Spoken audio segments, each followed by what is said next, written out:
Bangladesh Netherland সিরিজের তৃতীয় টি-20 ম্যাচে ভেসে গেছে বৃষ্টিতে। এর আগের 2 ম্যাচ জেতায় 2-0 ব্যবধানে সিরিজ জিতেছে টাইগাররা। তৃতীয় ম্যাচেও ডাচদের হারিয়ে তাদের হোয়াইট ওয়াশ করার সুযোগ থাকলেও বৃষ্টির বাগড়ায় তা আর হলো না।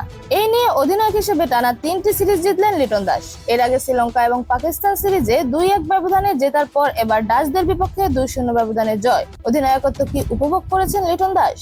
ম্যাচ শেষে সংবাদ সম্মেলনে অধিনায়কত্ব উপভোগ করা না করা নিয়ে প্রশ্নের জবাবে লিটন জানিয়েছেন, প্রথম কথা হচ্ছে, আমার মধ্যে কখনো শুনেছেন আমি উপভোগ করি কি করি না, কিন্তু সময় শোনা কথায় কান্না দেওয়াই ভালো। আমি অনেক উপভোগ করি বলেই দায়িত্বটা নিয়েছি। টানা 2 সিরিজ ভালো গেল, আমি পারফর্ম করছি, এটাও দলের জন্য ভালো। লিডার পারফর্ম করলে দলের জন্য ভালো, এদিক থেকে আমি অনেক খুশি।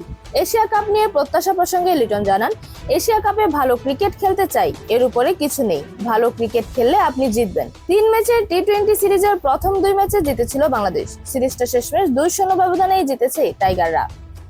এরকম আরো নতুন নতুন খেলার আপডেট পেতে অবশ্যই চ্যানেলটি সাবস্ক্রাইব করে রাখুন। ধন্যবাদ। Flavours news.